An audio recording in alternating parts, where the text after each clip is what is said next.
Now, before this video starts, I'd like to, of course, apologise for the unfortunate things with Umbara. Unfortunately, I've not really got any progress done because of homework, etc. over the last week or so. But hopefully this video shall, of course, cheer you guys up, and hopefully you'll forgive me for that. So yeah, guys, this mock is beautiful, and yeah, guys, I hope you enjoy. Hi guys, Firebikes here, coming to you with another video, and today I'm going to be showing you guys another mock. This time it is a beautiful mock from the Mandalorian. This is, of course, the Razor Crest. Now this is actually my third attempt at actually building this mock. Of course, the previous one was mostly just dark grey with plates. Second attempt was more of Hachirioki's, or however you pronounce his name, but he's on YouTube, design, which was used using Technic. And then, of course, we have this one here, which is a mixture between the both.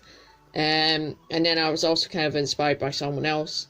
Next to that, took some ideas from, well, not really ideas, but I was inspired by like Rich Boy J, etc. But yeah, guys, so like I said, it's a mixture between both of them. It obviously includes plates and, of course, bricks.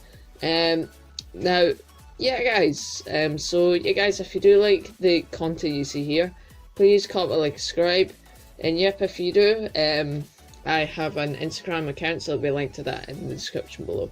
Anyway, guys, so let's dive straight in. Anyway, so starting here with the overall, like, shape, etc., the colouring of it. Of course, it is in light grey, as you can see. Of course, I've also tried incorporating a couple of 1x2 like dark grey plates there, just to add in some more colour. And then, of course, you have these somewhat yellow details, which, of course, you see during this show. Now, of course, the main features of this, of course, you have the two massive turbine engines towards either side here. You have the cockpit. You have this nice shape towards the front here. I'll get more in detail on that. Landing gear, and then you have the overall body here. Now, the front here, it's actually used in the exact same type of technique that I used for the Republic gunship. I'm pretty sure that you guys saw it in my Umbara mock series, etc. So it's just it kind of gives it a nice shape, and then, of course, you have the two blasters at either side here, and that's just incorporated using the flick fire missiles. And, of course, as you can see, it can swivel, and that's attached through a Technic pin. So, of course, you get landing gear. Landing gear, pretty simple, nothing too hard there. You have the door here, which can, of course, open, and there's one on either side, but of course that will go into the interior. Now, the door actually has a couple of yellow detailing, just incorporated using by this 1x2 jumper piece, as well as a 1x1 stud or plate. Now, of course, if we turn this around, you have the back area where, of course, you can pull this down, and you can also get into Tira, and I'll show you guys that in a couple of minutes. Before that, of course, we will be moving on to the cockpit, which is actually one of the most important features of this. Of course, it's just one of these 4-stud kind of wide cockpit pieces that actually came from Palpatine's arrest. As you can see, it's still got the sticker on it. And as you can probably see, there is a white version of Boba Fett in there.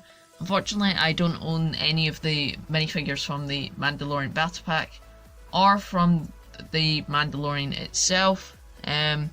So the cockpit just opens like that. Pretty self-explanatory. You do have a couple of control panels there, as well as a yoke there, so that the Mando can pilot about the place. The Mando is actually just sitting on a couple of jumper pieces there, so it's pretty self-explanatory. You have the back of the chair here, which I actually think has quite a nice detailing. It can fit him with his jetpack on, so I was happy to incorporate that. So it just sits in there. Of course the cockpit can sometimes kind of fall off, as you can see.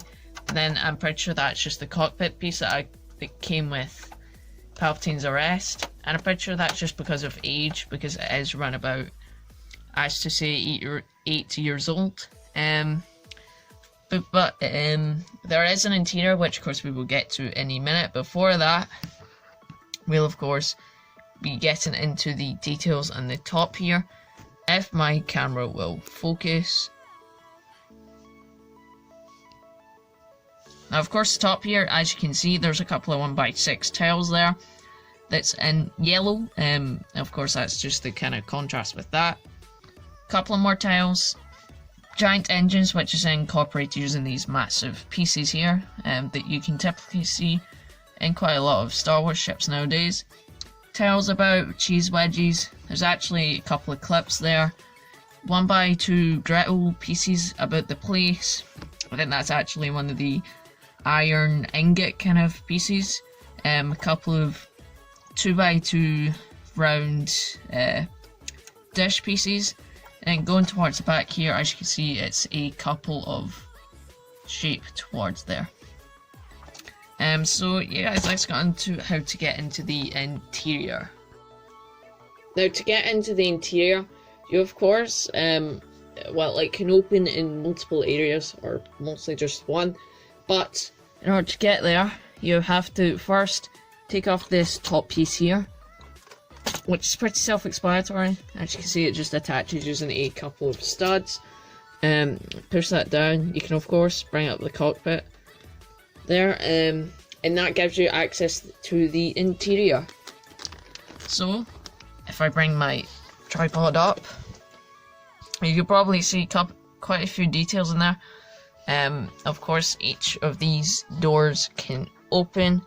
It gives you more, access to the interior. So yep, of course getting into the actual interior here, of course you have the Mando in his seat up here. There's a crate down there, dark grey crate right there. There's one of these printed, not printed, but sticker pieces that came with the Mos Eisley Cantina set. I don't know if you can see it from there, but it's kind of hard to get in here because the interior only is 4 studs wide. And pull it out. So it's one of these pieces. So that's just fits in there. Of course you have a bed for your Mandalorian minifigure. I don't know if you can see in there because of course the light is a bit weird, but of course you can see he has a bed. There's a small pot next to that, which is to imitate or kind of replicate the toilet, which of course you see in the corner, which should be all the way over here, but of course I don't have enough space in here. Couple of weapons on the walls here, as well as a couple of grill pieces, and I'm pretty sure there's a couple of printed pieces about here and there. Of course you have the Mandalorian's rifle, which is seen right here, and then a couple of red studs back here just to indicate that it's open. And then of course you can bring everything up like that. Back detailing, self-explanatory, but yeah, let's go on to the final part of this video. So yeah guys, that's going to be it for this video. Of course, sorry for the stuff with Umbara. Like I said at the start of this video, I've just been caught up with homework and just the usual. And hopefully this mock kind of made it up. Of course, it's a beautiful mock in my personal opinion. The only thing I would improve is to kind of make it bigger, to one of which I cannot do at the moment because of the amount of pieces, etc, etc. But of course, yep, I hope to get a little bit more done on Barra. Of course, there may be somewhat of update videos in order to kind of give you a little bit more of an insight as to what kind of might happen unless you guys just want it to be in this segment as per usual. But yeah guys, so that's going to be it for this video. Of course, comment, like, subscribe, and you guys check out my Instagram. There's a link in the description to see exclusive stuff on Ambara as well as mocks in general. So yeah guys, I'm Infernal Bricks, and I'll see you guys later. Peace out.